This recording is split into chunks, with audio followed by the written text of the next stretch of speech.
The New York Islanders only needed one draft to completely change their franchise. Using the number one overall pick and the two first round draft picks they got in the Noah Dobson deal, they have plunged headfirst into a rebuild.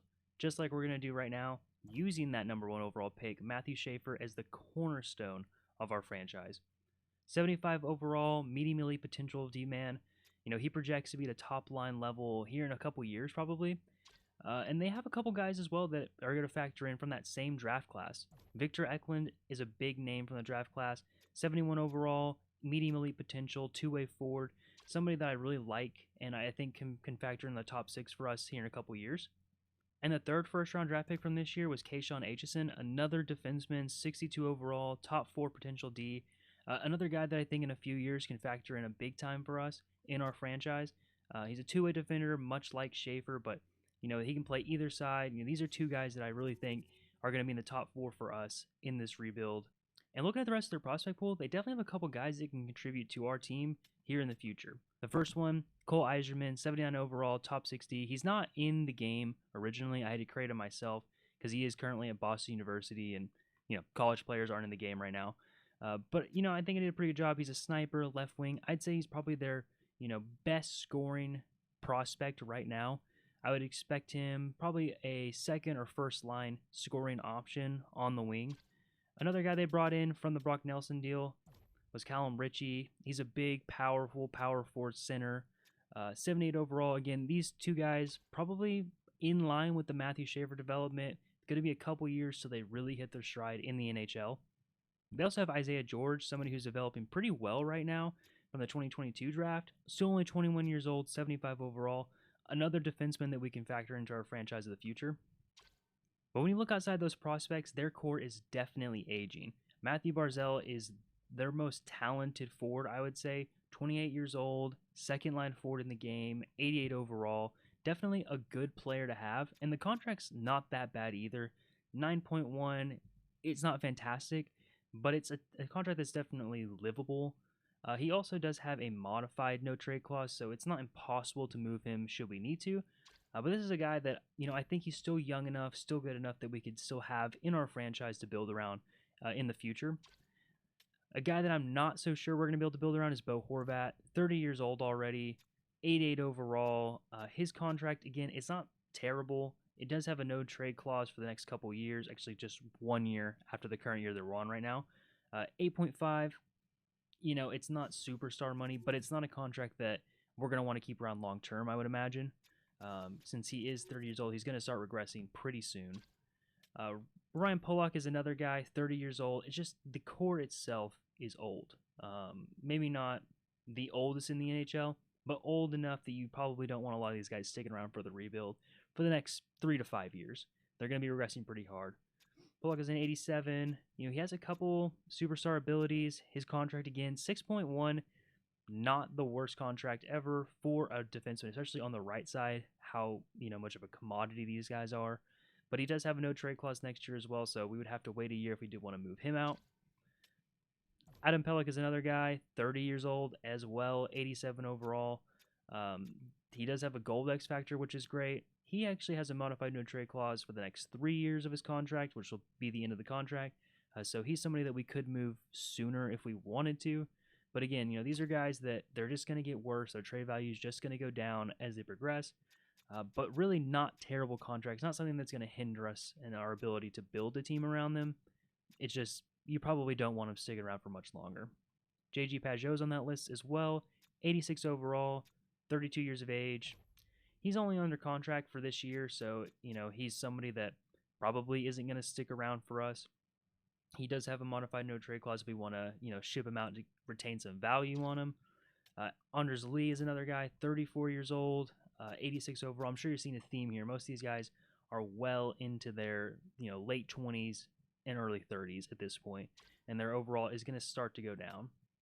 Siplikov's a guy that we might be able to keep around. He is only 26, so he does kind of factor in a little bit better into the franchise. 84 overall. He's currently a restricted free agent, so we're going to have to give him a contract if we want to keep him or qualify him. We'll have to see what he wants and where our cap space ends up. Cal Palmieri, another 34-year-old, 84 overall, another guy that, I don't know if we're going to want to keep. We will have to re-sign him if we want to. We'll have to take a look again at his cap hit.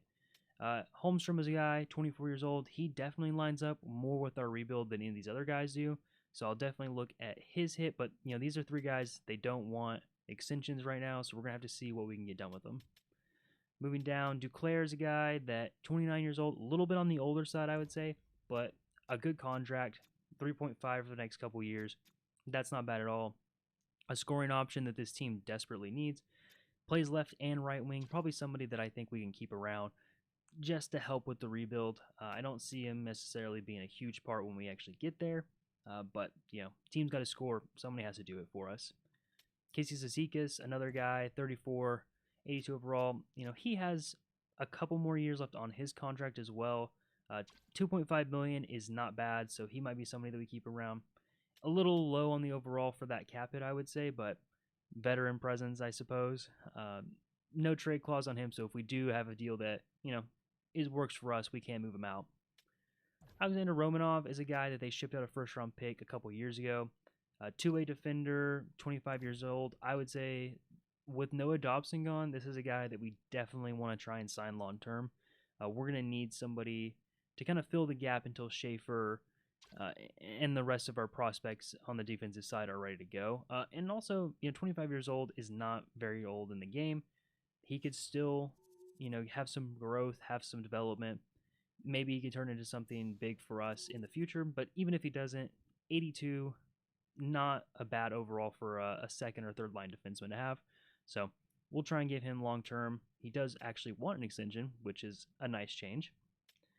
The rest of these guys, pretty, I would say, irrelevant to us. Scott Perunovich, 26 years old, is only an 81. We'll look at what he wants on his contract. Adam Boquist, another guy, 24 years old. Interesting with him, though, he is an offensive defenseman, so, we don't have a lot of those options on this team. This is a team notorious for not scoring very much, so it might be somebody we look at keeping long term. So, these younger guys, they want contracts from us. We'll see what they want as a cap hit, but it might be somebody that we can keep for, at least the beginning part of our rebuild. Heineman was the other piece on the Dobson deal that came over, other than the 2 first-round picks they sent for Montreal. 23 years old, 80 overall. He is an RFA, so he needs a contract. We'll have to see, what he's looking for, but it's definitely a piece that I'd like to keep around. He's a big power forward on the left side, so we could always use some more size. So I'd say that's somebody that I'm looking to extend as well. Tony DeAngelo is not somebody I'm going to keep around. We're going to go ahead and just release that contract. And after that, you get to our younger guys, Eiserman, Ritchie. So that's pretty much what the roster construction looks like right now for the Islanders. We got a bunch of old guys and a couple young guys who are looking to make an impact pretty soon. I'm going to go through now and just offer contracts up, qualify restricted free agents, see who I can get in on contracts. I will follow up on each one, and we'll see where we end up before the re-sign period ends. Here in Siplikov's re-sign screen, for 3 years, he's looking for $4.4 million for a 26-year-old, 84 overall, can play either wing. I think that's definitely a contract that is doable for us right now at this phase of the rebuild. I am going to send this over. He's not looking for an extension, so we'll see what he says here in a couple days. Kyle Palmieri, will jump into him, see what he's looking for. 2 years, $4 million. We'll circle back around on this after we get the other guys signed. He's 34 years old. I know he's a long-time Islander, but he is getting older. He will start to regress. Holmstrom, we'll take a look at what he's looking for. Yeah, 24 years old, 84 overall. He's kind of betting on himself here. RFA is still at the end of this contract he does have 2 more years of RFA status, so we could try and do that, but he wants significantly more. We'll go ahead and just do a 1-year deal for him. We'll send this over, see what he says. Again, another guy that just doesn't want an extension with us. Romanov's a guy that does want an extension, so hopefully we can get him pretty cheap. And, I think 3 years, 2.7 is reasonable. What does he want for a long-term deal? Okay, so if we do a 6-year, $3.575 million deal with a 75% trade clause, maybe a little steep right now for an 82 overall, but locking him up long term, he might have some development. We'll keep a little bit of flexibility with 25% open on the trade clause, and we do get that above the blue bar. The way defensemen contracts age in this game, in 5 years or so, they're going to be asking for so much money. So For a third pair defenseman, even if that is all he ends up being for us, I don't think this is too crazy of a contract, and we can still get out of it if we need to. So I'm going to send this over to him. We'll see what he says in the future. Scott Brunovich is a guy, again, we'll take a look at. I'm less intrigued about Scott Brunovich, 26 years old, 81 overall, lefty. Romanov kind of fills the same role as him, which is weird to say because Romanov is such way higher profile for that trade. But he does want only $2 million. Maybe we can get him right at $2 million for 2 years. That's not a bad contract either. And he's in, so that was easy. Take a look at Boquist. He's on that right side, offensive defenseman. He wants 3 years, $2 million. Again, maybe we'll just do the same. Now he drops pretty significantly, so maybe we'll keep his maybe right at what he wants for 3 years. Again, he'll be a second, third line option for us. Offensive defenseman is pretty important for us since we don't really have that option. And he's back as well. And the last one was Heineman. I definitely want to get him in on a contract. He still wants only 1.3, 23 years old. He does have that RFA status for a couple years, which is something I definitely, would like to try and preserve. Let's go ahead and keep this contract now. I think in a couple years we'll be open. Maybe have moved out some of the bigger contracts with the veterans, so he might be able to get a raise. Look a bit, a little bit like a bridge deal. Riley's not a guy that I'm interested in. Take a look at Bolduc. Maybe he's just a 7D option.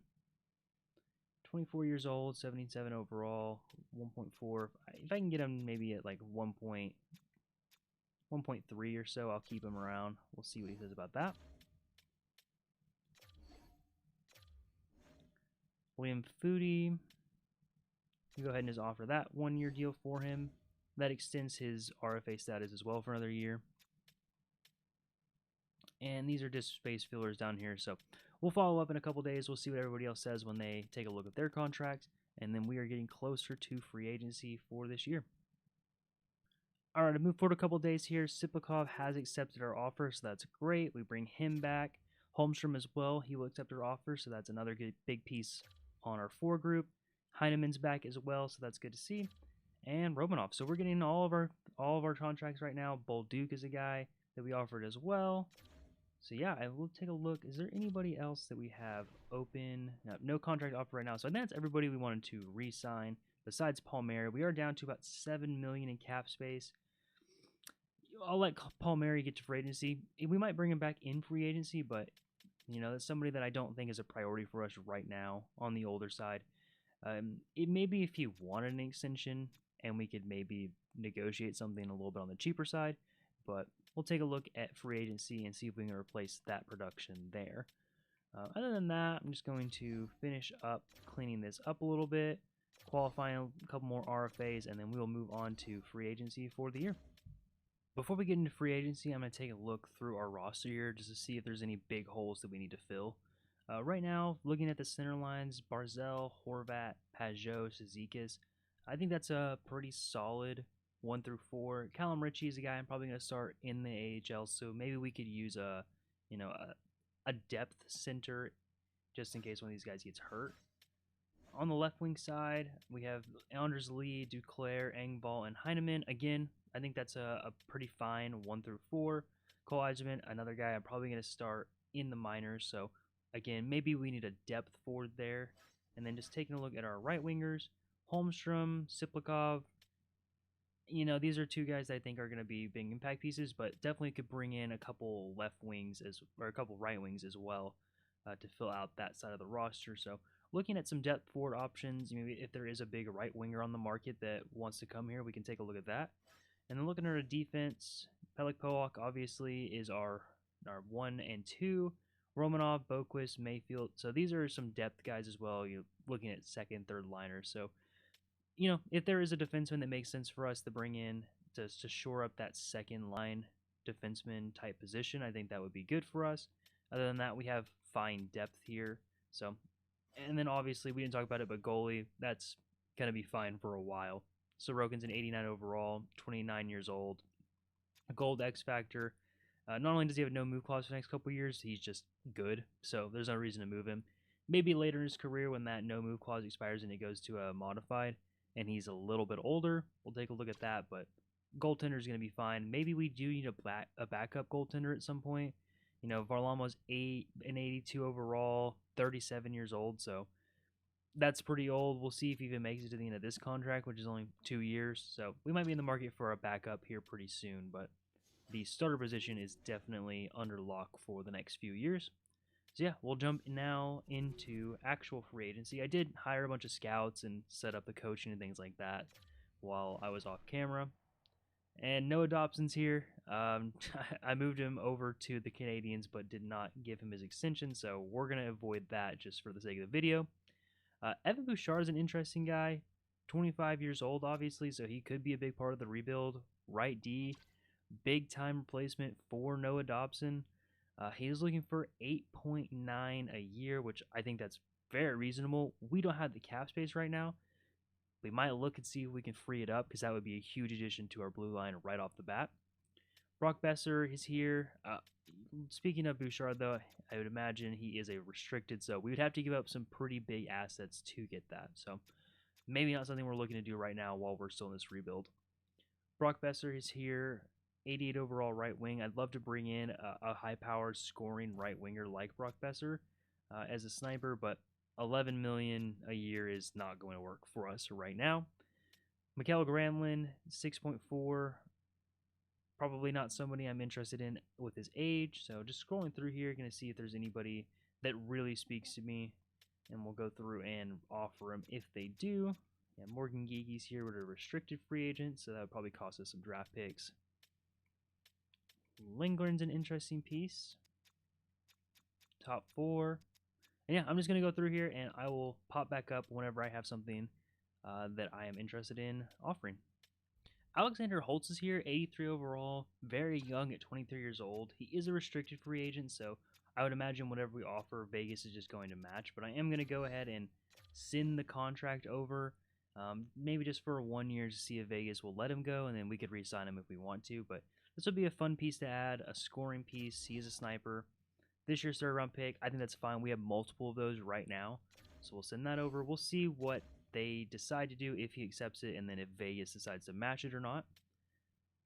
Other than that, I'm not seeing a ton of pieces that I'm really interested in. Kevin Ball is somebody on the left-hand side. He is only an 82 overall, restricted, so a lot of these younger guys are going to be restricted free agents. So Nick Hay, you know, he is on the market currently in real life, so that's somebody that I could be interested in. 26, huge defenseman, 6'6". He is a defensive guy. I'm not sure how he would fit on our team right now, but you know, he at least kill penalties for us, so that's good. Yeah, somebody that, you know, with our cap space, I'll go ahead and send.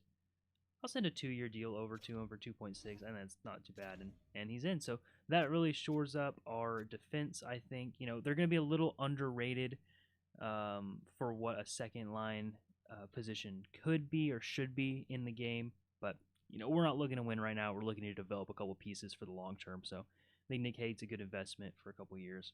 That does take us down to 6.2. We do have another $1 million or so invested in the Alexander Holtz deal. So we'll circle back around. We'll see what he says, and if he accepts that, and then we'll take a look at how much cap space we have left. You know, honestly, somebody like Riley Smith or Kyle Palmieri just to come in on that right-hand side and be a body for us for a year or two, even though they are pretty old.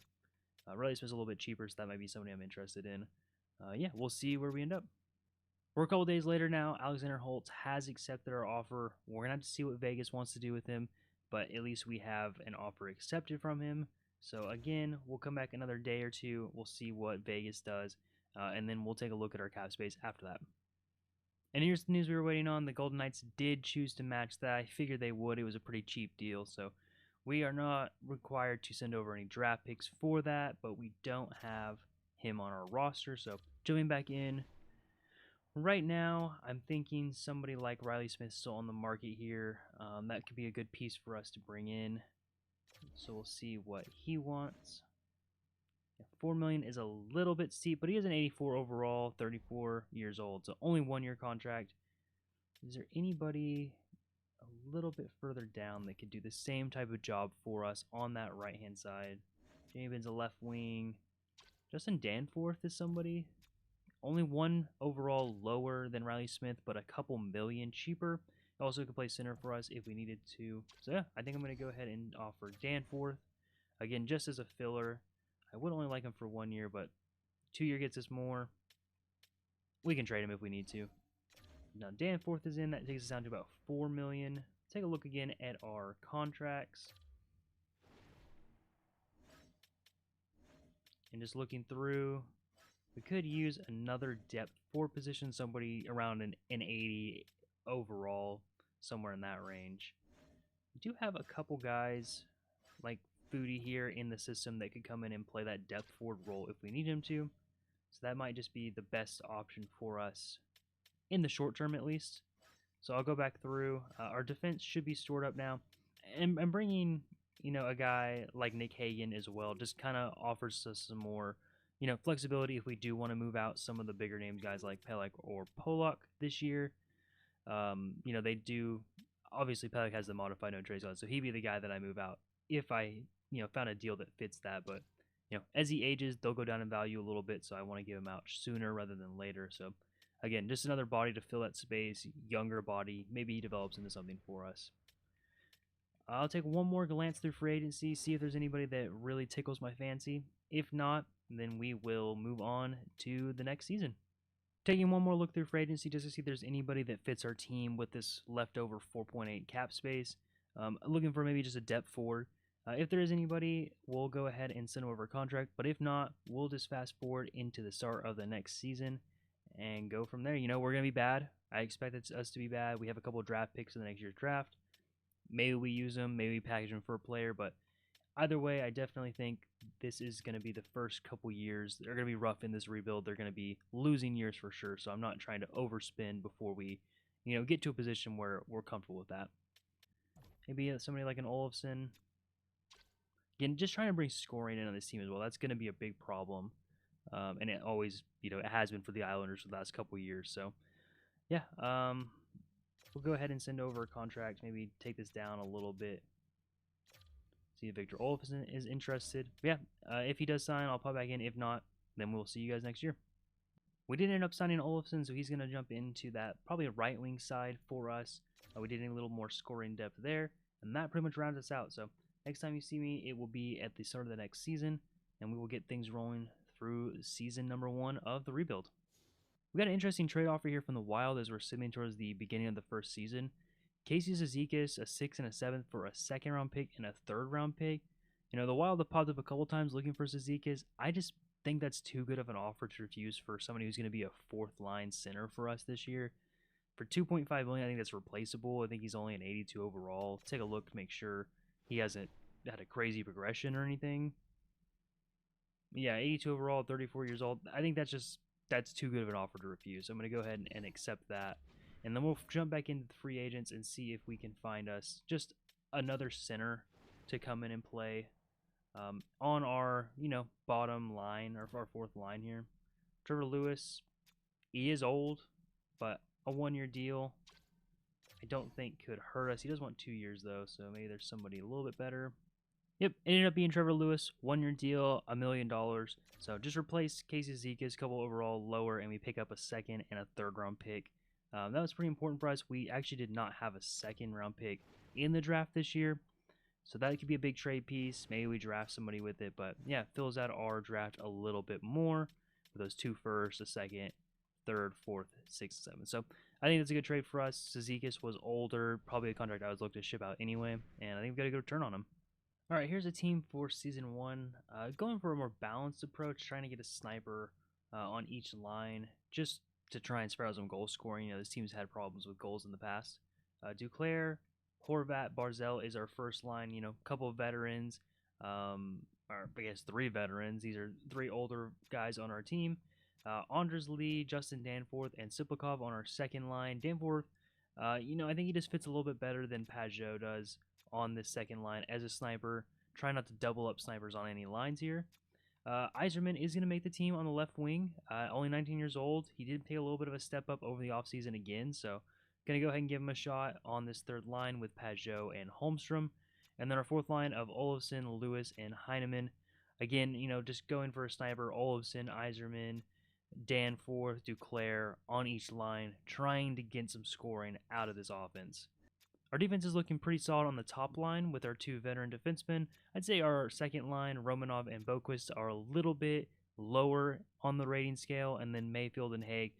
I think it's fine depth on the defensive side, but we definitely are missing, some middle four, defensemen, some second pair defensemen to really make this defense a lot better. We're gonna work on the chemistry as well. I haven't talked to anybody yet, but I'll go talk to everybody, have some conversations, try and get the chemistry working in the right way. In the NHL, we are going to have Calum Ritchie start on that top line just to get him some more playing time. It looks like Eklund's down here on the fourth line, and it's probably right for right now. He is, only a 71 overall, so we'll see if we can make some regression there. But yeah, Calum Ritchie not quite ready yet, 78 overall. Give him another year or so in the minors. And then our defense, we have Isaiah George here on the second pair. I'm going to go ahead and switch some guys around here just to get him also in the top line, see if I can keep developing him. He is already a 77 overall, which that's pretty good, again, for a fourth-round pick. So, I'm looking forward to seeing him crack the NHL eventually. But yeah, I think our team, not going to be great. I don't really want them to be very good either. We have a couple first-round draft picks. I'd like, our pick to be a little bit higher. Colorado's probably not going to be that high. But yeah, there's more valuable pick we can trade for players or draft somebody. And yeah, just want to see some development out of some of these guys like Eiserman, Siplikov, Heineman, Holmstrom even. Basically just trying to set these guys up to, get points and get a little bit of experience and get some growth. And that is it for right now. We're going to go ahead and sim our way into the trade deadline. We'll take a look at some statistics. We'll jump in there and see if there's any trades that we want to make for the year, maybe dump some of our older contracts, and set ourselves up for the offseason. So this here for the trade deadline, 31, 25, and 6 so far on the year. Team is overperforming my expectations. 68 points says it's good enough for second in division. It is a weaker division. Rangers at 75 points, Hurricanes 68, Devils 68, Capitals 67, Penguins 65. So a couple bad games, and we could drop right out of this race and down to the bottom of the division. But I mean, for right now, second in division, right before the trade deadline, I would say that is a overperformance based on our roster. Looking at stats, Barzell's had a pretty good year, 57 points, 40 assists, 17 goals so far in 62 games. Horvat's at 54 points, Pajot's at 43. Siplikov's having a good year, 15 goals, 27 assists for 42 points. Eiserman's having a great rookie year, 16 goals, 17 assists for 33 points. Take a look at him in terms of the entire league of rookie skaters and see where he ranks among the Calder race this year. And I'd say he's right up at the top, 33 points, 16 goals. It's not quite good enough for the best in the league, but 16 is second best. Assist-wise, he is the best. So I'd say Eiserman is probably right up there with the front runners for the Calder right now. And we're just going to jump in and look at our contracts really quick, see if there's anybody that really jumps out to me as needing to be moved this year. Pajot's a guy with a modified no trade clause. He is at the end of his deal. 86 overall. He might have some value. So we'll take a look at trading him away if the right offer is there. He does have a pretty hefty modified, so we only have 16 teams to look at. So we'll see if any of them have any offers for us. Duclair has a no trade clause. Holmstrom is still good and young. I mean, 84 overall. He's moving up a little bit. I believe he was an 83 to start the year. So we'll take a look at re-signing him. No need to trade him away. Anders Lee is another guy at the end of his contract. Modified no trade clause. 35 years old. We're probably not going to bring him back. So if we can get any value out of him, we will go ahead and make that move as well. I think those are really the only two guys that I think need to be traded this year. Our defenseman probably could get traded if the right offer is there, specifically for Pelech, since he has the modified, and he's at a 5.75. So not a bad contract at all. We can definitely keep him around if we don't find the right deal for him. But yeah, I think we're going to jump in now, take a look at Lee, or take a look at Pajot, see what we can get back for him at the trade deadline. First up is Pajot. He does have better value than Lee, so we'll see if he has any offers for us. We got one offer. It's 2 seconds from the Golden Knights, and it looks like a prospect. Let's take a look at that prospect. He is a bottom 6 forward, medium potential, so probably nothing special here. Yeah, fourth round, 61 overall. I would hope to get something a little bit better for Pajot. I mean, 2 seconds is not bad by any means, but we'll see if we can find something a little bit better for him on the proposed trade menu. And then we'll take a look at Anders Lee here while we're doing this, see if he has any. We do have one trade from the Blackhawks. Take a look at this guy here. Lewinsky is a 73 overall, 21 years of age, two-way forward. He is a center, so that's obviously a little bit more valuable than a wing. Second round draft pick. It looks like he has, decent everything, I would say. 3-star shooting, 4-star puck skills. So puck skills is actually, pretty high right now. I'm not sure if this is somebody we would want to trade for Anders Lee. He is only an 84 overall, so this guy, we're able to progress that high. Again, I'm going to take a look and see if I can find something myself. And then we'll take one more look here at Adam Pelech, see if he has anything. No trades for him. We'll get to him on the last round of things if we have enough time in the deadline. But I'm going to start here with Pajot. Scan on the league, see if there's anybody we can find that we can actually upgrade our team with. All right, here's the deal I'm trying to put together for Pajot. It's going to be Maverick Bourque and a third-round pick, the Philadelphia Flyers third-round pick in 2027. Bourque is a young-ish prospect, 24 years old, 83 overall, playmaker, something I'm looking for, as well as just a playmaking center to, pair with Eiserman. I think he probably projects somewhere in our, second line forward in the future if we can get him up to development. And we're going to send this over, see if they accept this, and it is too far off. We're going to throw in, see if we can get maybe a 6th-round draft pick in here to get that 3rd round. I would like to do that, and it will go through. All right, so that is it. Pajot is out. He was in the last year of his deal, so I think we got pretty good value there with, Bourque with a couple years left, and he is much, much younger. Now we're going to take a look and see if we can find something for Anders Lee. He will have a little bit less value, so I don't expect such a return there. We might just go for draft picks. We'll see what we can get back for him. All right, here's a huge trade for us in the future. Anders Lee and a 3rd-round pick over to the Toronto Maple Leafs for Matthew Knies. He's a little bit, I would say, underrated in the game, 85 overall, 23 years old, 6'3", power forward. Trying to build a big team here. I know we just traded for 5'10" Maverick Bourque, but, our wingers are going to be big. See if we can send this over and get this. I think this would be tremendous value for us. Not quite. I'm going to try and add in maybe a 4th-round pick a couple years from now. That should get it done, and it does. So Matthew Knies instantly slots in pretty high up on our value. 85 overall, like I said before, 23 years old. I think he fits in to our second line perfectly right now. And, he could develop into a legitimate top-line power forward for us. So, yeah, I think that's 2 great trades. Getting rid of a couple older, expiring contracts for young, controllable players. Knies and Bourque both need a contract up in a couple years. When that comes around, we'll probably look at Barzal, Horvat, Pollock as well. I believe his contract transfers into a modified no-trade clause in a couple years. So I think these contracts line up perfectly for us for when we can give big payouts. And yeah, I think we've made an improvement for our team in the future and really haven't hurt ourselves too bad right now. Just had a trade come in right here. I'm going to go ahead and decline that. Yeah, we'll take a look around and see if there's anything else that we can do for the trade deadline. But I'm happy with those 2 moves. I think it sets us up really well for the future.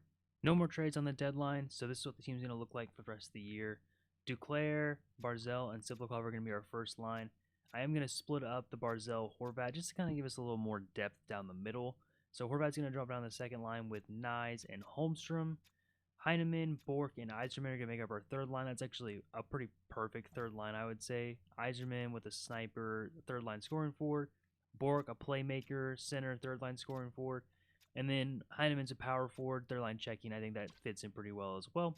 And then Danforth, Olofsson, and Engvall on our 4th line. A little weird to have 2 snipers, but, making it work. I think the rest of the team stacks up pretty well. A lot of good young players come in. I think Knies, Eiserman, Bourque, Siplikov, Holmstrom. These guys really have a chance to develop in this lineup. And then our defense is relatively unchanged. I don't think there's any differences here. So yeah, we'll end out the year. We'll check out stats at the end of the year. Check out our record. Looks like we're probably close to making the playoffs. Like I said before, a couple bad games could drop us out of it, but we are dangerously close to making the playoffs, which is not something I probably want, but looks like that's a reality of our division right now. So we'll hang out. We'll see the rest of the year. We'll see how everything goes, and we'll check back in when we get there. Weirdly enough, this team did end up making the playoffs, third in the division, right behind the Hurricanes at 92 points, and the Rangers at 101. Looking at the entire league, looks like the Florida Panthers are the best team in the league this year with 117 points. The Oilers, the Stars below them. Let's see if there's anybody that got cheated out of a spot. Looks like the Ducks at 14th in the league didn't make it. And the Sabres at 17 and us at 16 ended up sneaking into the playoffs. So not too bad, but, sad for the Ducks. Looks like Barzal ended up having a pretty good year. 76 points, 82 games played for him, 21 goals, 55 assists. Horvat also had a pretty good year, 71 points in 81 games. Sibikov, 56 points, good year for him. Nyes with 50 points. Eiserman had a great rookie year, 43 points, 23 goals, 20 assists. Nothing that's going to blow anybody out of the water, but that's a pretty solid rookie year. Duclair with 43 points, 18 goals. Holmstrom, 14. Maverick Bourque, a little disappointed, I would say. 31 points in 79 games. I'd like to see a little bit more out of him, but he was on our third line towards the end of the year. So, and he was probably bared on Dallas as well. They're stacked forward group. We'll take a look at the entire league and also take a look at the rookie scoring for the year. See where Cole Eiserman ended up lining up with everybody. Looks like Barkov's going to lead the league with 111 points. 62 assists, 49 goals for him. So almost 50 goals for Barkov this year. That is a crazy year out of him. Sam Reinhart, 107 points. Amazing year out of him. So 3 Panthers are going to lead the top of the league. That is crazy. And then we have Marner and Matthews in the the 4th and the 5th spots at 106 and 101. After that, we drop off Sid the Kid with almost 100 points in his 38-year-old season. So it doesn't seem like he's falling off anytime soon. Malkin as well at 39 had 97 points, so an absolutely crazy year out of the Penguins here. It seems like we got some duos. We got 2 Leaves, 2 Penguins, 3 Panthers, so that's interesting. In terms of rookie scoring, yeah, Eiserman's going to lead the league, 43 points, 23 goals, 20 assists. He did get hurt at the end of the year as well, so he didn't play a full 82. Doesn't look like the other rookies did either, but I'd say he's the front runner for the Calder this year. We'll see if he ends up winning it. And we're going to sim just the whole first round matchup here. I'm not too worried about what we do in the playoffs in our first season. I would prefer, that we didn't do well at all, because that kind of defeats the whole point of the rebuild if we just go out and win a championship in the first year. So we'll sim the series, see what we end up doing. And, Eiserman is back. So I'm going to throw Eiserman back up in the lineup. And you can get a quick look at what our lineup ended up looking like. I don't think there was any major changes in the overalls of any of these players. Horvat, Barzal, still in the middle. So, yeah, these all look pretty much the same as we go into the playoffs. All right, a couple games in the playoffs now. We are down 2-1. An overtime loss, an overtime win. So a couple games with overtime. Tied it up 2-2. Actually up 3-2 now on the Hurricanes. And we're going to close it out. So we're going to win our first round matchup. Now we're going to be paired up with the Rangers in the second round. And we'll see how this goes. I mean, it seems like I might just be, the greatest rebuilder of all time if I just take this Islanders team to a cup in the first year. We are down 2-1 to the Rangers, down 3-1 to the Rangers, and down 4-1 to the Rangers. So that's going to end our season. Second round of the playoffs, though, I don't think that's too bad. That is a overperformance, I would say. And we're going to send now just to the end of the year, probably towards the draft, pick up where our picks are, see if we want to take, draft picks with those picks or we want to trade them out for some players. And we'll see what the progression looks like. I'll set up the offseason focus and all that stuff. And we will be on to season number 2 before we know it. And that'll do it for the season. The Vegas Golden Knights end up winning the Stanley Cup. We have a conversation with Cole Eiserman, and he won the Calder. So that's great. So he's going to have a potential increase. His speed's going to go up a little bit. That's great news for our rebuild. Looks like Eiserman's going to be a huge piece of this moving forward. And we're going to take a look at our playoff stats now, see if anybody stood out, see who had a good playoff, who had a bad playoff. Looks like Bo Horvat led our team in scoring in the playoffs with 8 points in 11 games, followed by Holmstrom with 7 points. Duclair with 6, Olsen with 6. So it looks like Barzal had a pretty rough playoffs with 5 points. He was ended up with a -6. Sipakov had 5 points. Yeah, these some of these guys are interesting to see the top. Holmstrom is one of them. Matthew Nyes had an okay playoffs, almost a little bit over half a point a game. So our team, like Cole Eiserman, had a little bit of struggling. Only 3 points in 11 games in his first playoff stretch. So, nothing crazy here. I think everybody was, relatively mediocre. Sorokin had a great playoffs, though. That's probably who led our run with a .931. Only allowed 2.31 in his 11 games. He didn't make a lot of saves. Varlamov looks like he got a game in here somewhere. He didn't record a win or a loss, so he must have come in relief at some point. But yeah, we'll take a look at the entire league now, see who led the playoffs in points. And it was Mika Zibanejad, 25 points in 21 games, over a point a game for him. Jack Eichel also had 25. Connor Bedard had a great playoffs, only 20 years old, already a 93 overall, 25 points in the playoffs is crazy. Panarin had 24. Mikael Granlund had a crazy playoffs for the Blackhawks, 24 points in 20 games. So plenty of players over a point a game in the playoffs, making long runs. So that's fun to see. And then we'll take a look at the goalies. The best goalies this year look like Aiden Hill had a .921, Szczerkin with a .922. Spencer Knight had a great year at .910. Vasilevsky with a .914. So some of the usual culprits here. Jake Ottinger with .921. Some good save percentages there. And yeah, it looked like Aiden Hill was pretty much lights out the whole playoffs. .921, only allowed 2.2 goals against average. 16 wins, only 10 losses. So that is your Stanley Cup winning goalie. And that'll close it out. We're going to go ahead and sim down to the draft, take a look at our draft picks, see who's available in the draft, and we'll start season 2. In the draft this year, we have pick number 18 and 26 in the first round, pick number 24 in the second, and then 18 in the third, fourth, and seventh round. These are 2 first-round picks that I really have a hard time seeing factoring in for us in the long term of the rebuild. There's in the second half of the first round. These are guys that you probably have to develop for multiple years. So I'm looking to trade those, see if I can get a player who can help us a little bit sooner in our rebuild. So I'm going to go through the league, see if there's anybody that really sticks out to me. I was looking at Mo Sider earlier.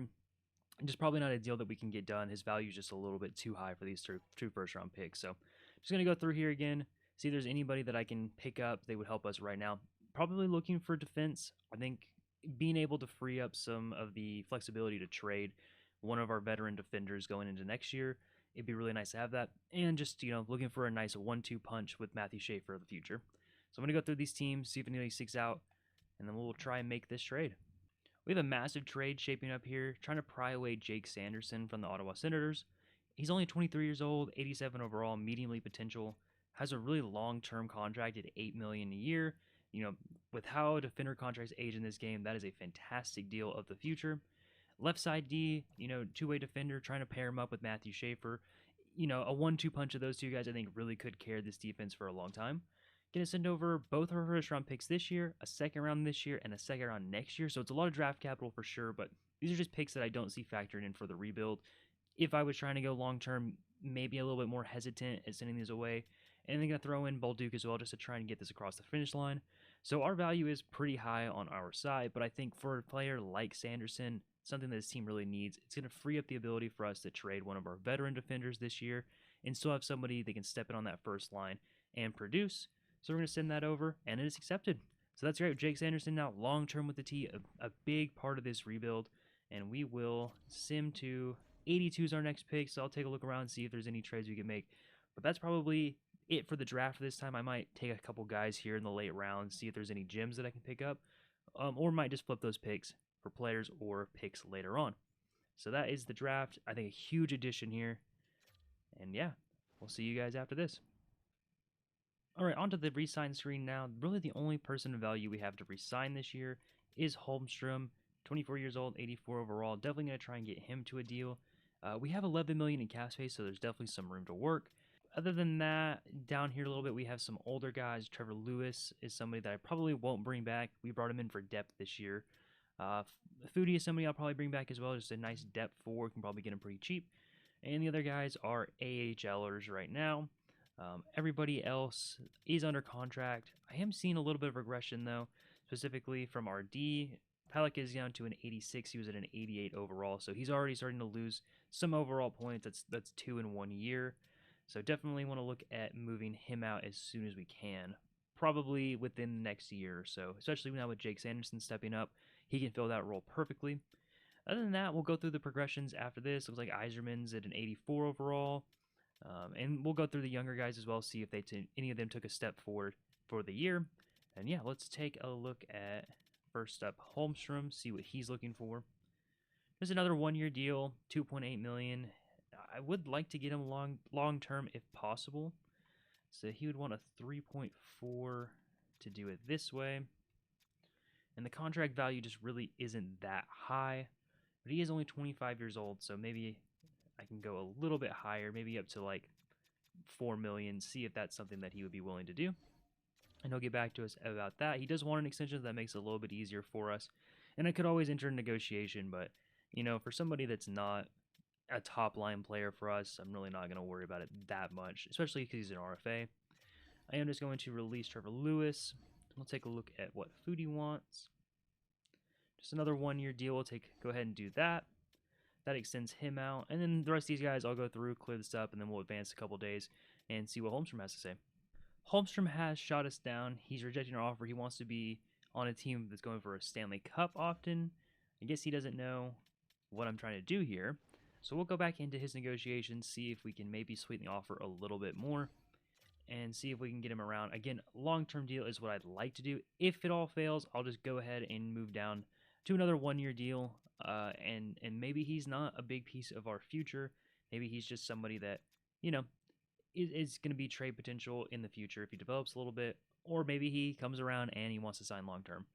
So we'll try one more time, maybe at 4 million, maybe 4.25, and see if maybe that can get him in. He is really close to the top bar, so maybe I'll bump it up just a little bit more. You know, again, 4.3 is not that bad for a contract that's somebody going to be in our middle six. I would like him to develop a little bit more with that number, so we'll advance a couple days, see if he signs, have a couple scouts come through, and he's going to stick around. So Holmstrom's going to stick around for long term. Maybe have overpaid for him a little bit for what he is right now, but he's still young. I still think he can, you know, develop a little bit more and make that contract worth it. If not, trade piece of the future. So that's it for our re-sign players. I'm going to go ahead and sim to the free agency. There's a couple guys that I didn't tender. They're just not worth it. And we are going to see what is available in the free agent pool. We have $7 million to work with. Bouchard's back, so I don't know if he probably just accepted his qualifying offer for the 1 year from the Oilers. And now he's still an RFA, so that's interesting, but he is 90 overall now, 26 years old. Obviously would be a huge get for any team. We're not going to be in the running for him. We just don't have enough cap space right now unless we trade it out. You know, one of our veterans that has a big contract hit, but I'm not sure that's where we're at right now. Just picking up Jake Sanderson and having Schaefer come up. Rasmus Anderson's a little bit on the older side, 29 years old. Probably not somebody I'm interested in. I would be interested in Brent Clark, but he is an RFA. That would be a huge amount to give up at that contract hit. Kirby Dach is an interesting guy as well. So there's a few people in here. We'll run through this. Pajot's back. Kane, Palmieri, so a couple guys that were on our team a few years ago. Kesselring is here as an RFA. Would love to bring in Kesselring, but I just don't know about the compensation that we need to give up for him. Tolvanen is here, you know, a good scoring winger. He's developed nicely in the game, 85 overall, only 27 years old still. Maybe somebody we bring in. Barrett Hayden, 85, is an RFA, so I have to give up some stuff for him as well. But there's some good players here for sure. And I do want to look at the backup goalies. Our backup goalie, Varlamanov, is starting to get on the older side, so maybe bringing in somebody that has a little bit more potential of growth. Probably not an RFA. Stuart Skinner's here, 84. Wouldn't be a bad backup for sure. And he is pretty cheap, so maybe that's somebody that I would be interested in. He does only want a 1-year deal. I'm not sure if 1 year is what we're looking for with Varlamov still under contract for us. Looking at our lineup this year, at the centers, Matthew Barzal, Bo Horvat, Maverick Bourque, we definitely could use another center in our NHL lineup. Calum Ritchie, somebody I'd like to get in. I'd like him to take another step up as we do that. 79 overall, so I'd like to get him up into the 80s. He is 21 though, so it's probably time for him to start making an impact pretty soon in the next this year, next year, something like that. So we'll take a look at his progression. But I would probably like to bring in another center. Left wing, I think, is in a good spot. Matthew Nyes, Anthony Duclair, Cole Eiserman's up and coming, and then Olofsson. Heineman can play on the left side, maybe if Olofsson, Duclair, Nyes goes to the right side. So we have plenty of options here on the wing. And looking at right wing, kind of the same thing. Siplikov, Holmstrom, Danforth is a guy as well. He could play center if we really needed him to, but I think one more center would be nice. And then our defense looks pretty solid right now. We have our top pair, and then we have Pelech and Romanov, Nick Hague, Adam Boquist, and then we have Mayfield and Perunovic down here. So good depth. We're very deep on the defensive side, and I think that's good because we probably will end up trading one of these veteran contracts this year as they start to decline a little bit. Mayfield is only on a no trade clause for one more year, then he goes to a modified. I probably would like to ship him out pretty soon. 33 years old, 81 overall. 3.5 isn't a terrible contract for what he brings to us, but it is very long. I mean, this is a long-term deal for a guy that's only going to start getting worse. So I'd like to ship him out if possible. And looking at our system, Mathew Schaefer is right there. He's very close. Maybe one more year, depending on what he looks like when we get around to the start of the year, of development, that is. And looking at Calum Ritchie, and I already talked about Calum Ritchie, but some of the guys in our system for coming up, I think we need a couple more years, so we're really not ready to compete with those guys yet. So I think one more center, and then coming back around, it does look like we have a couple contracts that are ready to be negotiated as well. Somebody like Matthew Nyes, we might want to try and get out ahead of that because he could start developing this year, and it would just be more expensive. And I believe Maverick Bourque is kind of the same position as well. So both these guys want extensions. I'd love to get them done early. So we'll take a look at what they want, see if that's possible or not. And we'll circle back into free agency. And this is what the Matthew Nyes contract would look like. I would love to get him long-term. He does only want to be a one-year deal, but that would end his RFA status, so I'd really like to go ahead and lock him up. 7-year deal at $7 million, I think, is a great figure for him. Assuming he develops a little bit more. He's only 23 years old. Offering a modified no trade clause in true Islanders fashion. So we'll send that over to him, and I'd love to lock him up long term. Maverick Bourque is the next guy. He also only wants a 1-year deal, but Maverick Bourque, I think, is somebody that I would like to see develop a little bit more. So I'm okay with doing, one more year. He's still an RFA after this, so we have a little bit of protection. So we'll go ahead and do that. They're both going to take a look at it. Heineman, again, also just a 1-year deal. Somebody that, again, I would probably like to see a little bit more development for before I commit long-term to him. Is still an RFA this year, so I think that is fine as well. So we'll send those extensions over. Justin Danforth, I'm going to hold off on for right now. I'm not too concerned about re-signing a 33-year-old before the season starts. So we'll go back into free agency. Again, I'm looking for just some center depth. Potentially somebody who's younger would be great, but just some center depth for down our lineup, just in case Calum Ritchie isn't ready to take that next step. Probably looking for a guy that has, two-way forward flexibility, high face-off, somebody who can really come in and win a face-off on our third and fourth lines. JG Pageau is somebody that definitely could fill that, but he is going to be way too expensive for what I'm looking for. We have Line A here. He is a sniper. His face-off 65, so doesn't really fit what I'm looking for. Tolvanen is not a center. Barrett Hayden's a guy that I'd love to bring in. Pretty low face-offs, and I think he probably projects higher in the lineup than a third or fourth line. And I believe he's an RFA, which he is, so I don't want to give up the draft capital for him right now. Alex Kerfoot has a 75, so really not great face-offs either. Trevor Zegras is here, just traded in real life. Somebody who's interesting, 25 years old, low elite potential still. Let's see, is he an RFA? He is an RFA, so I'd have to give up something for him. And just at $5 million, probably not somebody I'm looking at. Maverick Bourque is back for the 1-year deal. Heineman's back for a 1-year deal as well. And Matthew Nyes is as well. So Matthew Nyes locked up long-term for us. Hopefully his development goes well. We did commit $7 million a year to him right now. So really hoping that his development is something that we can bank on for the future. So we're going to go ahead and sort by face-off and see, what the highest is.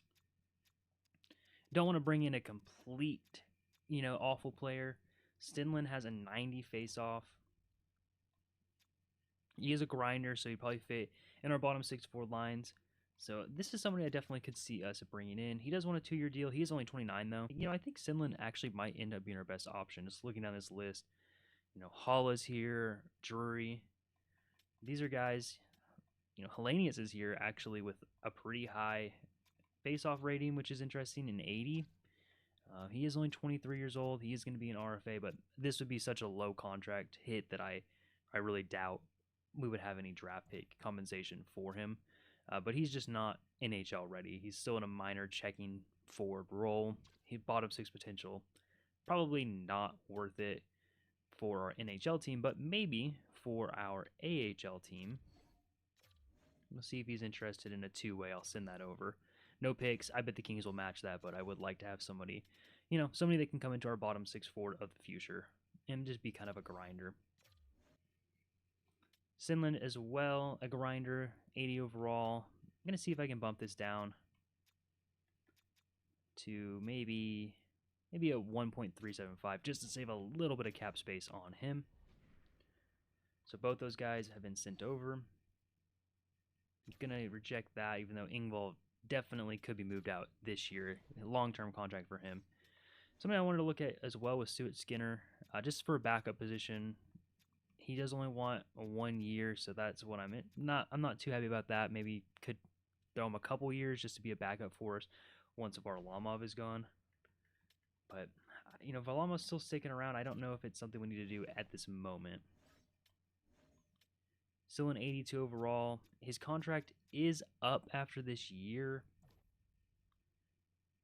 I don't know. We'll run it back with Varlamov one more year and see if we end up re-signing him or not. But 38 years old, I have to imagine he's going to be hanging him up pretty soon. Other than that, I'm going to go through maybe just some 2-way deals, see if there's any young guys that we can bring in for our AHL team. Corey Perry's here. And see if we can maybe just improve our depth a little bit in the AHL. Maybe there's somebody here that is surprising. Like Ty Cartier is somebody that, doesn't look too bad. He is a 4th-line forward, 80 overall, 25 years old. Top 9 potential. I'll go ahead and throw him a 2-way deal as well. And he's going to sign on. So he might start in the AHL for us. He might be depth for us.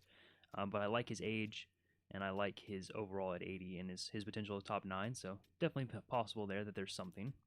In a pivot away from Stuart Skinner, since he does only want 1 year, Kolosov is an 80 overall, 24-year-old, low starter potential. He is a minor league starting goalie right now. But if I can get him for a couple years, he might be somebody that can step in. He does only want 1 year, but maybe if I bump up the salary to $1 million, a couple $100,000 is not a big deal to me.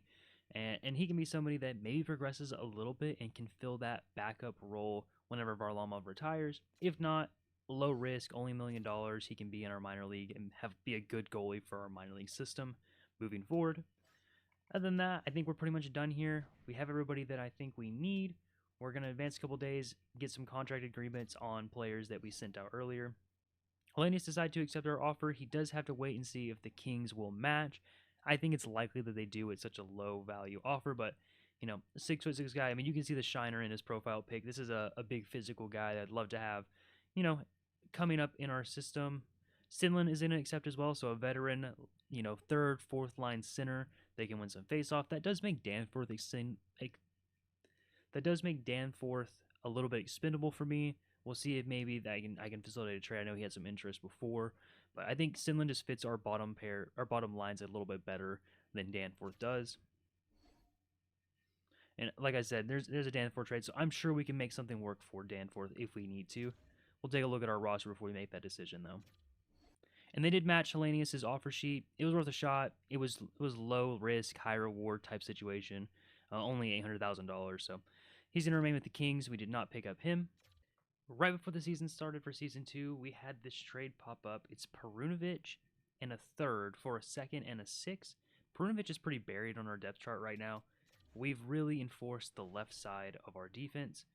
Even Nick Hague, somebody we brought in that's a little bit better than Perunovic right now, is buried as well. I think this is just a trade we can make. We can get a little bit better draft position and pick up a 6th-round pick. So we're going to go ahead and accept that trade. And we are moving on now into the regular season. I'll show you guys our team as we get there. We definitely have some holes. I think we have a good depth, but we're missing some top line guys. So we've had to kind of piece together a top 6, which is guys that we want to improve, and then some of our veteran pieces there as well. Going down to the edit lines feature, and this is what we're looking with. Cole Eiserman's going to jump up to that first line. He's not quite ready for it yet, but he is our best option with Barzal and Siplikov. Matthew Knies is going to jump over to the right side as he was on the left side last year, just to balance it out, having Duclair on the second line as a scorer. We could flip these guys back or forth, but it really doesn't matter. Bo Horvat in the middle as well. And then our third line of Olofsson, Bork, and Holmstrom, again, trying to generate some scoring from this third line using a playmaking center Maverick Bork and a scorer in Olofsson. Heineman, Stinlin, and Danforth here. On our defense, like I said, that left side is just pretty stacked right now.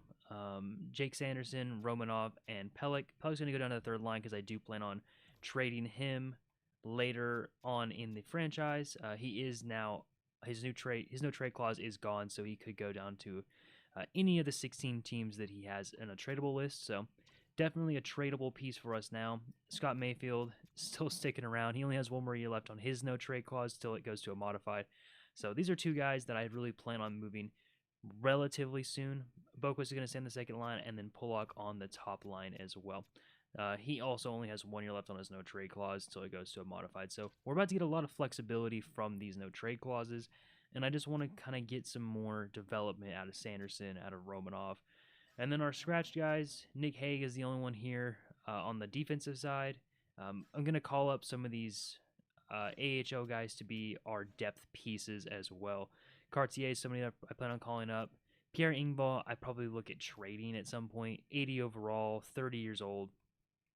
His contract is $3 million for the next 4 years.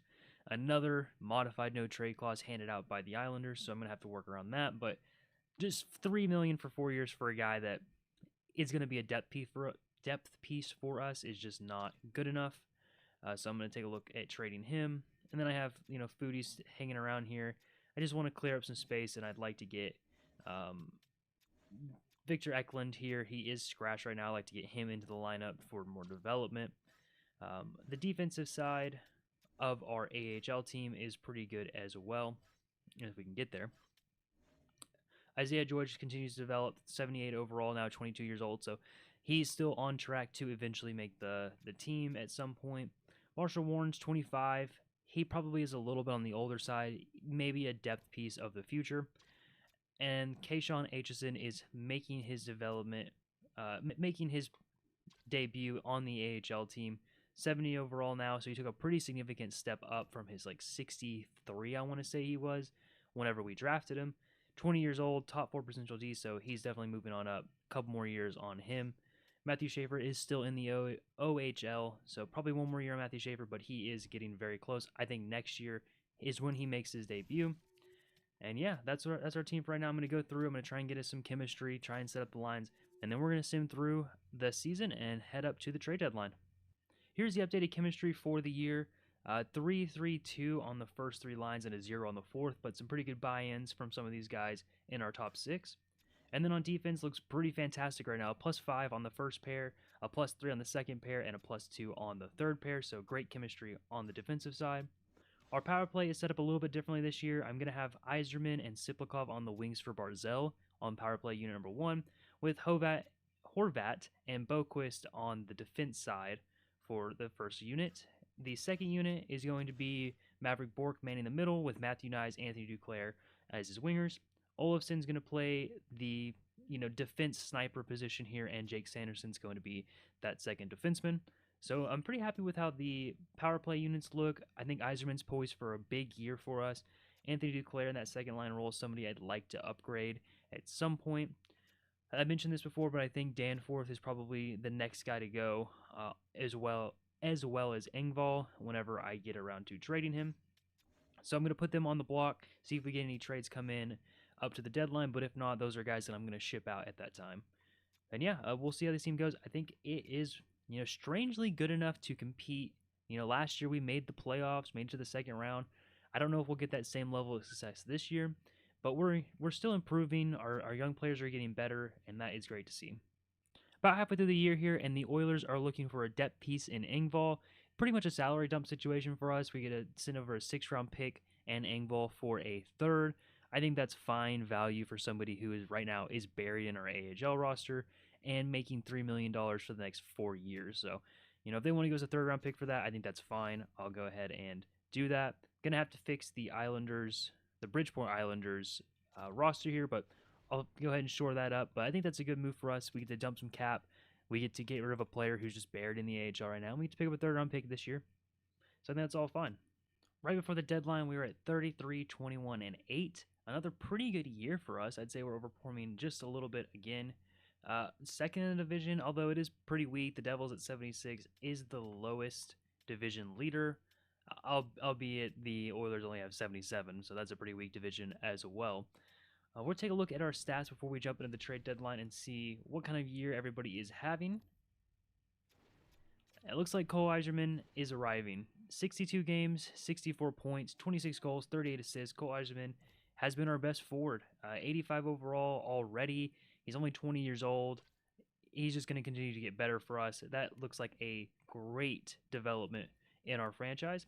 Matthew Barzal is having a really good year as well. Over a point per game, 63 points in 61 games. 49 assists for him is crazy. He's already almost up to 50 assists, and we're not even at the trade deadline, granted by 1 day. Subakov also having a great year, exactly at a point per game, 58 points in 58 games. Bo Horvat's having a pretty decent year as well, 42 points in 60 games. Matthew Knies is having an okay year, I would say, for him, 37 points in 62 games, 26 assists, 11 goals. I'd like to see a little bit more goal production out of him, but, I think that's not too bad. Granted, he is on the 2nd line, so maybe a little bit better would be nice. Duclair at 15 goals, 31 points. Maverick Bourque, 23 assists for him is pretty good, but only 5 goals right now. Like to see a little bit more goals out of our 3rd line playmaking center. I know aware he's not like a huge goal scoring guy at this point in the game, but I'd like to see a little bit more development for him. Olofsson has 14 goals. That's great for a 3rd line winger, so I think that's good depth for us. And the rest of our team is looking okay. Sanderson's a little bit, I'd say, underperforming right now. Only 25 points in 62 games.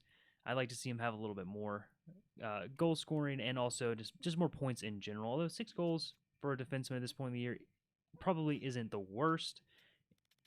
Let's take a look at the entire league now and see, how the league is trending at this time of the year.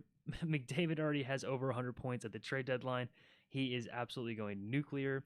Draisaitl at 85 points, well over a point per game for him. Pasta's at 83, Matthews at 82. Take a look at the defensemen and see, where Sanderson ranks as far as the defensemen go. Kel McCarr at 70 points, of course, he's going to be the best offensive defenseman in the league pretty much every year in the game.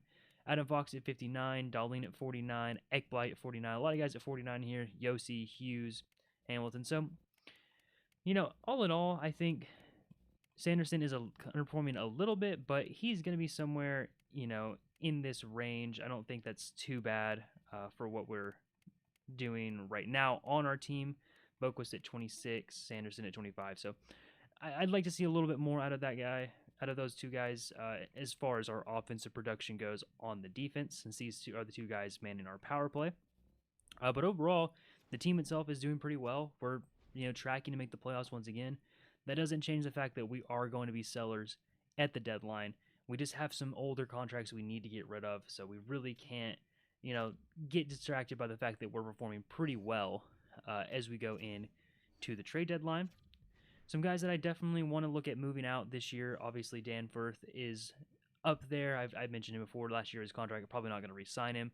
I'd like to move one of our defensemen as well, one of our veterans, before their value starts going down too much. So just taking a look at those. Polak still has that no trade clause, so he's probably not the one to go. It's going to be Pelech at 86 overall, 32. He's already started to regress a little bit. I'm going to have to find the right team for him since he does have a modified no trade clause. But I don't think it's going to be too hard. This is a pretty high value defenseman at this point. We can find a contender who's looking to shore up their defense and maybe pry away a prospect and a pick or 2. So yeah, I'm going to go look through the league, see if we can find somebody for that. And I think the other guy that I wanted to look at, maybe potentially trading if the value is right, would be Olofsson. You know, he's on our third line right now. He's scoring pretty well. He is 31 years old though, and he's in the last year of his deal. I'm not sure it's somebody we want to bring back or not. So if we could get some value for him before we let him go, I would love to do that as well. So I'm going to look through some trades, see what we can find, see if there's anybody out there that would improve our team in the long run. Not too concerned about this year. Again, this is more of a rebuilding year than anything. All right, so there's a trade for Adam Pelech. It's going to be over to the New York Rangers. We're going to pick up Keaton Vierhoff in the trade. He's a young, unsigned defenseman prospect. He plays either side, top 4 potential for them as well. So a young prospect, just trying to get younger, somebody we can add to our defensive core of the future. Here he is, he's a two-way defender. You know, he definitely has some raw skill we need to develop, but 6'4", 211 pounds. I think that is a pretty good pickup for a young guy. And we picked up a first-round pick in the deal for next year. So there's a little more ammunition for us to trade. I think, you know, dumping an older contract, a guy who's regressing, we got to pick up a first-round pick and a pretty decent prospect. I think we can't say no to that. Now I'm going to look through and see if there's anybody we can pick up for Olofsson, a pick or prospect, and see what anybody wants to offer for him. Let's go ahead and go to the Find Trade tool and see if we have any offers.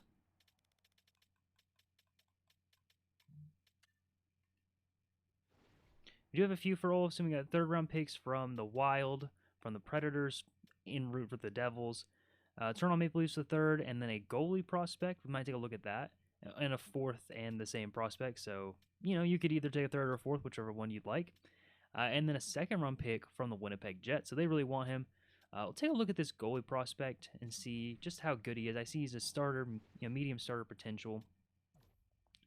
You know, a good goalie prospect is somebody we really don't have. He's 25 years old, 82 overall. You know, he might be a solution to our backup goalie problem that we have right now with Varlamov getting older, and we get a 3rd-round pick out of it. Olofsson's just a guy that he's expiring, he's getting older. Right now, he is scoring pretty well on our 3rd line, but I just think we have the depth on that left side to ship a guy like this out, get some value for him, and still, you know, not miss a beat. And right now, like I said, I'm not too concerned about putting the best team together for right now. I'm looking at the future, and I think this might be the best deal for us. So we'll see if maybe we can get, I think a 3rd is probably fair value and this goalie prospect. So we'll send that over. We'll accept that. And that does leave us with a little bit. We'll take a look at our left wingers and just sort by overall here. So it's going to be Eiserman. Nyes is playing on the right-hand side. Duclair. Heineman's the guy that was on our 4th line, but he can move right up into our 3rd line. And then Ty Cartier at an 80 overall, he can slide into our 4th line forward role. So again, just some depth that we had. We had the ability to move him out and gain some value for him. So we went ahead and did that since he was an expiring contract. Just going through the rest of our contracts, I don't really hate any of them right now. I think at some point, I think the top guys like Bo Horvat is somebody that I'm going to have to look at moving, but he still has a no trade clause for this year. And then he goes down to a modified, so it's probably more of a next year type of guy. And when I do move that trade out, you know, 2nd-line center is going to be an issue for us moving forward if we do move Horvat out, so we'll try and replace that with somebody else. The center is just a position that, you know, outside of the two older veterans on our team, we are a little weak in terms of not only depth and prospects, but just high-level guys. So that's something I'm going to keep my eye out for, just a high-level center prospect, or even somebody who is good right now to bring in to replace Horvat in the future. I was looking at somebody like a Wyatt Johnston, but his value is just so high. But that's, you know, an idea of who somebody I would like to bring in, you know, around that 23, 24-year-old age, playmaking type center to pair up, you know, with our scores that we have on the left wing side, like Cole Eiserman and Anthony Duclair. Looking through who else is available. Quinn Hughes is here. I don't think we're going to be able to make a trade for Quinn Hughes. It's shocking to see him here, but he only has 1 year left. I guess they assume they're not going to be able to re-sign him, so try and get some value for him now. 97 overall, franchise exact. I would love to have Quinn Hughes, but we just probably don't have the ammunition or really the need to bring him in right now with Mathew Schaefer coming up. You know, the hope would be that he could be close to what a Quinn Hughes is doing for Vancouver. And that's going to be the deadline. So didn't even get the rest of the guys. But we did make some good moves. We made a couple players, sent them over. We got some prospects back and some picks. So I think overall, while it was maybe a little bit, we didn't get better right now, we did set ourselves up for the future. Here's the post-deadline team. The notable changes here: Heineman's going to move up to the third line after Olsen got shipped off. Cartier is going to step in on that left-hand side. 25 years old, 8 overall. I'm excited to get this guy into the lineup. I think he brings a little bit of two-way forward action on the fourth line. And I think overall, we really didn't get that much worse here, and we picked up some pretty good value for Olsen. On the defensive side, it's going to stay the same on the top two pairs, but we get to swap in Nick Hague to ship out Adam Pelech. So Nick Hague, obviously a defensive defenseman, somebody we brought in a couple years ago. 6'6". Him and Scott Mayfield make up a huge third pair, as Mayfield's 6'5". So go and shut down on that third pair, both defensive defensemen. Romanov, Boquist. Boquist is getting a little bit better. Romanov's getting a little better. So the chemistry here on the top two lines is pretty good. So I'm liking the way our team's set up. We'll see how they finish out the year. Last year they had a little bit of a deadline collapse afterwards, dropped down to the third seed, but still made the playoffs. Right now, the position that we're in, I think it's still very possible that we make the playoffs, or we could, drop all the way out of it. It's still a pretty close division race. Only, 5 or 6 points separate us from missing the playoffs completely. So overall, we'll see how they do. I think the team's performing pretty well right now. We're getting some good development. And yeah, I think we'll send out to the end of the year, see where we end up. One more swap we are going to make before we go to the end of the year, though. Hildeby is going to step into this backup goalie role. He's just 2 overall better than Varlamov is right now. I might try and send Varlamov down. He is just scratched right now, but he will have to go through waivers. I'm not sure any team would pick him up. He's 38 years old, 80 overall, and if we lose him, I'm not too worried about it. I might send him down and call up another forward as just a depth forward for us if any injuries happen. So we're going to go ahead and try and slip him through and see what the league says about that. Going to go through waivers, and then I'm going to look at some forwards just on our system. The next guy to come up and be a depth piece. Do I want Calum Ritchie to come up and be a depth forward for us? He's still getting playing time in the AHL. I'm going to go ahead and bring up an older prospect for us. A left wing, right wing flexibility here is intriguing to me as well. So if we have somebody good on either side, and just 2 best rosters in the AHL. So yeah, I think Calum Ritchie, somebody who had a little bit of playtime last year, he's really not developing, too well for us in the AHL. So we'll see just how he develops for the rest of the year. He might be a guy that we start out in the NHL next year just to give him a chance to see if he will develop there instead, because it's just not working right now in terms of development for the AHL. Other than that, though, that is it. We're going to sim the rest of the year and see if we can make the playoffs again. We went on a tear post-trade deadline and finished out the season 44, 29, and 9. That's good enough to tie the Rangers for first in the division. The entire league standings look like the Bruins won the President's Trophy at 114 points, followed by the Panthers at 110, Stars at 107, Oilers at 106, and the Wild round out the top 5 as the only 5 teams above 100 points on the year. We're going to come in and see, take a look at our playoff matchup here. It's going to be the New Jersey Devils, and then we'll take a look at our team stats and see who had a good year. It looks like Matthew Barzal, 90 points in 82 games. So for Eiserman and Barzal, Eiserman with 35 goals, a great year, great second year for Eiserman, winning the Calder last year. Looks like his development is coming along really well. Sipakov, 71 games played, had a little bit of injury problems at the end of the year. He missed a few games and he's still hurt. We'll see if we get him back for the playoffs, but he had 70 points in 71 games, so basically a point-per-game player, 44 assists, 26 goals. Matthew Nyes ended up with 50 points in 82 games, so he did have a pretty, decent second half of the season after the trade deadline. 33 assists. I'd like to see a little bit more goal scoring for him on the second line, but, 50 points is not too bad for him. Bo Horvat, just under 50 points as well. Maverick Boyd got 39. Anthony Duclair 37, and Sanderson 33. I think I'd like to see a little bit more from these guys down at the third line, like Bork. And Duclair was on our second line, so I'd definitely like to see a little bit more out of him. Jake Sanderson, though, at 33 points, top line defense guy, definitely could use some more points since he's on our power play unit. Same with Boquist on the power play. He is on the second line for our defense, though, so 29 points is not too terrible for him. I think overall, our top guys here had pretty good years. Nobody over 100 points, but it's good to see Eiserman at 90. I would expect him to continue to progress and probably get to 100 next year and hopefully hold that for the rest of his career. Barzell at 90 points is pretty good as well, so over a point per game there. So I'm pretty happy with what our top line did, but I'd like to see a little bit more from our second through fourth lines. Taking a look at the rest of the league, looks like McDavid did end up first in points. 122 points for him, 58 goals, 64 assists. Leon Draisaitl just below that, 108. Matthews 103, and Barkov is the only other forward above 100.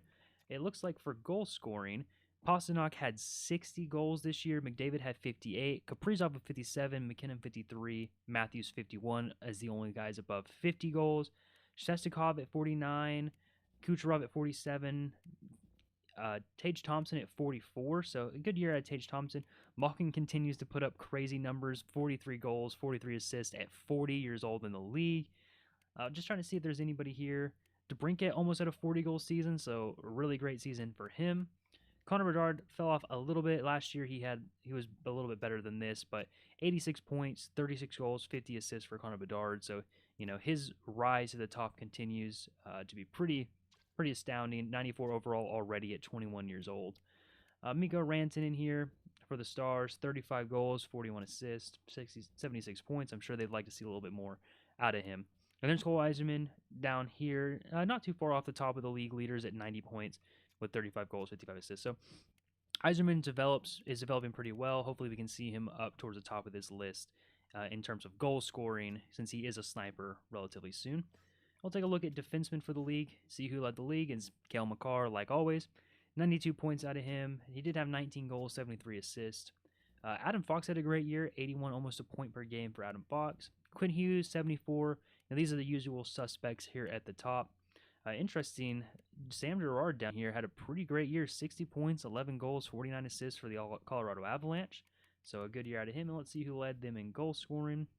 Cale Makar had 19 goals. Dahlin was 16, Fox and Ekblad with 15, along with Yossi. So, defensemen this year, really only a couple were fantastic, I would say, in terms of point scoring. Cale Makar, obviously, well over a point per game, is the headliner there. Taking a look at goalies and see the goalie stats for the year. Looks like Bobrovsky led the league in wins with 43 wins. He had a 914 and a 245, so a good year out of Bobrovsky. Swayman had a good year. I know he's had a rough year in real life, so it's nice to see him bounce back here. He had 41 wins, a 921 save percentage. Wallstedt's moved into that firmly into that number one spot for the Wild. He got 40 wins, a 917 and a 247. Followed by Ottinger, Vasilevsky, Blackwood. Sam Montageau's down here as well, already 30 years old, which is crazy. He did put up a 901 and a 293, so a pretty good year. It's nothing too spectacular, but he did rack up 35 wins, so that's good to see. And then we have Sorokin on the Islanders here. 34 wins for him, a 911, 276. So a pretty good year out of Sorokin once again. So Sorokin continues to be one of the better goalies in the league for us. And we're going to sim this first round matchup again, just like we did last year. I'm not too concerned with how far along we are on the rebuild right now, so I'm just going to sim the whole round. In the future, when we really start competing, we'll probably go game by game. Looks like Anthony Duclair's back, so we're going to insert him back in the lineup. I just let the computer fill these positions while they got hurt. So Eiserman looks like to be up to an 87 overall as well, just seeing that. So that is a really good development. That's up 2 overall from the beginning of the year already. And it looks like we started out 1-1 in the series with the Devils. And Siplikov is back, so we're going to go ahead and insert him as well into our lineup. So good to have these two guys back for the playoffs. That's going to throw him up. He's also up to an 87 as well. So a good development on our top line. 7-1 win. We're taking a 2-1 lead. A 3-1 lead now over the Devils. Can we close out at 4? No, they're going to force a game. Force game 6. And we do end up winning around 4-2. Pretty big wins here, especially in the second and the third game. 7-1, 7-3. And now we're going to take on the Maple Leafs in round 2. This is where we lost last year, so we'll see if we have have a deeper run this year than we did last year. So we're going to beat the Maple Leafs in the first game, and then lose the second, so they're going to force it to go, and they're going to take a 3-1 lead, and they're going to close out. So gentleman's sweep from the Maple Leafs here. We won the first game, but couldn't do anything after that, so we'll see who wins the entire playoffs. We're just going to simp the rest of that. And the Winnipeg Jets are your Stanley Cup champions this year.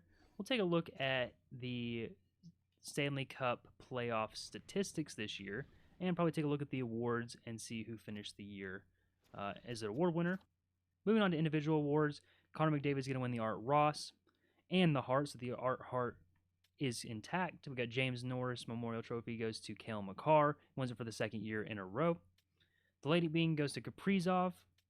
The Calder, Matthew Savoy. So interesting that he is a rookie at this point of the year. We did see Eiserman win it last year. And the Conn Smythe went to Josh Morrissey. So we'll take a look at his numbers. Interesting to see a defenseman win the Conn Smythe. The Vezina went to Jeremy Swayman, so a great year out of Swayman. And the Jennings went to Bob Roski. Mastering goes to Zub. And the Jack Adams to Jim Montgomery with the Vancouver Canucks. Interesting. We'll take a look at playoff stats now.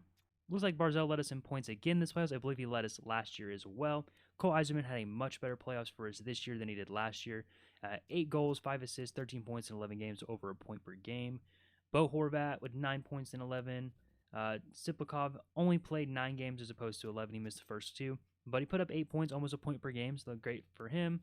Duclair had some numbers as well. And looks like Matthew Nyes only did 6 and 11. So Matthew Nyes a little bit over a half a point per game. I'd like to see a little bit more out of him. But yeah, I mean, Eiserman continues to be, kind of the story for us right now in development, only 21 years old. And you can see all of the X Factor superstar abilities that he is developing. All silver right now, but gold should be coming pretty soon if he continues his development. And taking a look at the entire league, we'll see who led the league in points for the playoffs. In terms of overall points, it was Austin Matthews with 31 in 26 games. He had 12 goals, 19 assists, a great playoffs out of Matthews. Marner as well, who in this franchise stuck around with the Maple Leafs, 29 points in 26 games. The big three, Nylander, Marner, Matthews, had a fantastic playoffs for the Maple Leafs. Tavares as well, the core four right there, with 21 points in 26. So, I mean, a great playoffs out of the Leafs. They just couldn't get it done over the Jets. Sam Reinhart had over a point per game, 20 points in 19 games played. Kyle Connor led the Jets, the Stanley Cup winning Jets, in 20 points, and then Josh Morrissey tied him with 20 points as well. So for a defenseman, Josh Morrissey putting up 20 points, I totally understand why he won the Conn Smythe. Looks like he is progressing very well. I mean, 32 years old already in this sim through, but 92 overall, offensive defenseman. Yeah, I mean, that's a great playoffs for him. Nathan MacKinnon had 18 points. In terms of goal scoring, it looks like McKinnon led with 13 goals, Matthews with 12.